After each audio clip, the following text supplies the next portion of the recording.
L'enquête du professeur Beck dure depuis plus de 10 ans.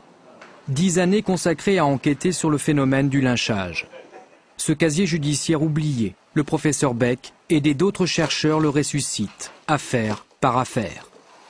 Bilan provisoire, une épidémie de morts violentes, véritable maladie honteuse de l'Amérique. Les victimes de lynchage n'avaient généralement pas droit à une sépulture. Identifiés ou pas, près de 3000 corps reposent déjà dans ces dossiers ou dans cet ordinateur, transformé en chapelle ardente. Lieu, date, âge et sexe de la victime, les motifs du lynchage quand il y en a, l'estimation du nombre de tueurs, tout est soigneusement consigné. Un énorme travail d'investigation criminelle accompli par des historiens. Cela ne représente pas qu'un simple homicide ou quand il y a un simple conflit racial entre un noir et un blanc et le noir en question est abattu. Un meurtre racial.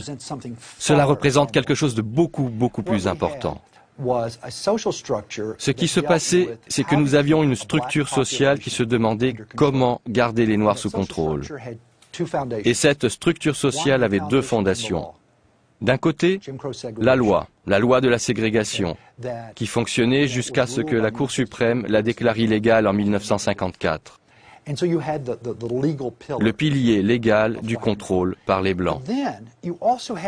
D'un autre côté, il y avait cet autre contrôle, par le terrorisme.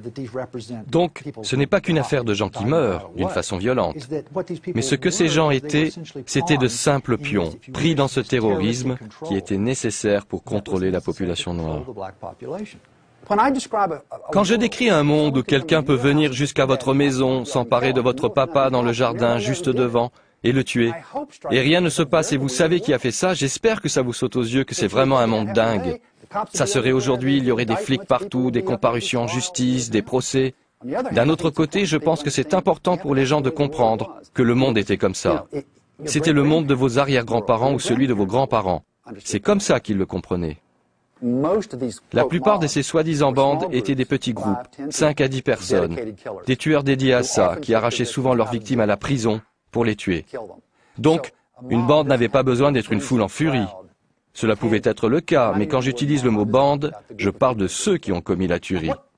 Pour vous, quel est le message? Le message est, le système judiciaire ne vous protégera pas. Vous n'aurez pas la protection de la loi.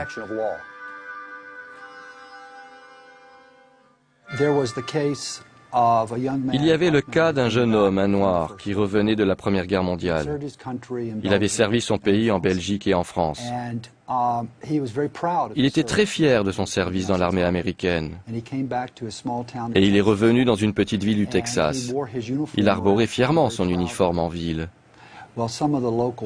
Mais certains des Blancs du coin ont pensé qu'il se comportait, c'est ce qui est rapporté dans les journaux, comme un Blanc. Et ils l'ont tué.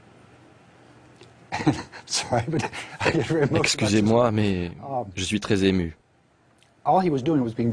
Tout ce qu'il avait fait, c'est d'être très patriote. Et